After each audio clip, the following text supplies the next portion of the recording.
अति सूक्ष्म कर्म कर्म की जो गुह्य गति है उसका थोड़े सा उसके बारे में आप बताइए।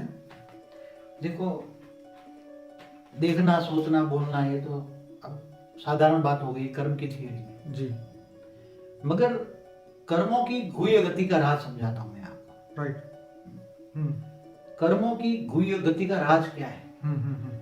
कई जन्मों के संचित कर्म जब तुम्हारे सामने आते हैं अभी, राइट। समझो कि कई जन्मों के पहले किया हुआ कोई भी कर्म अभी तुम्हारे सामने आता है। जी।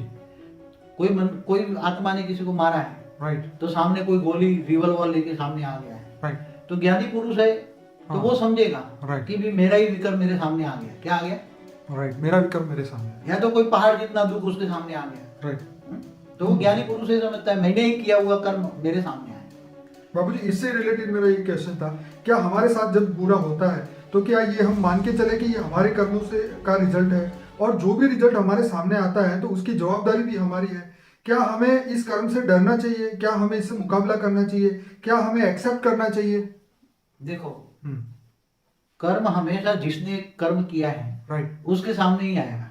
ठीक है। कोई दूसरे ने किया हुआ कर्म तुम्हारे सामने नहीं आएंगे, किसी के सामने नहीं आएंगे। चलो, परमात्मा ने तो बहुत अच्छी सिस्टम सेट की है। वो तो ये तो नेचुरल ऑफ सोल है। क्या है? हाँ। नेचुरल ऑफ सोल है। ओके। वो परमात्मा की प्रोसेस नहीं है। ओके। परमात्मा ने तो फरिश्ता बनाया था, सारे ब्रह्मांड में फरिश्ते थे। ओके। और फरिश्ते से देवता बने, देवता से मनुष्य बने, मनुष्य भी नरक लोक में 55 करोड़ नरक में गए। ओहो। हाँ, तो ये जो ब्रह्मांड पर जो धरती बढ़ती पहले नहीं थी, न सूर्य था, न चांद था, सितारे थे। सितारे तो ऊपर थे, एक सितारा माने एक ब्रह्मांड। मगर जो थियरी ऑफ जो कर्म कहते हो ना, वो कोई परमात्मा ने नहीं बनाए थे। ओके। परमात्मा ने तो उसी टाइम सोचा भी नहीं था कि फरिश्ते बन के एक जन ये ऐसे गिरते गिरते ये जानवर बन जाएंगे। राइट। तो इसलिए तो भगवान को भी थी अपने जो रचना करता है ना भगवान, राइट, जिस ब्रह्मांड का मालिक, हाँ, जो ब्रह्मांड को रचना करता है, राइट, तब उसको भी नहीं पता होता कि ये गिरते गिरते गिरते जो मैंने रचना की है, अभी तो फरिश्ता बनाया है, राइट, मगर गिरते गिरते फरिश्ता सो देवता सो मनुष्य फिर जानवर पत्थर बन जाएंगे। तो उसको भी, भगवान को भी जब जन्म मरण के चक्र में आना पड़ता है, उसको मतलब भगवान को भी अवतार लेने पड़ते हैं। क्या करने के लिए?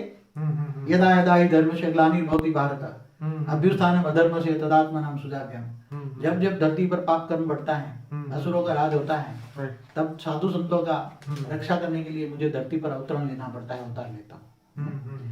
तो मनुष्य आत्माओं को तो इतना ज्ञान होना चाहिए। और मैं समझता हूँ आज की दुनिया में इतनी कॉमन सेंस तो होगी, कॉमन सेंस है, ज्ञान नहीं है, कॉमन सेंस है।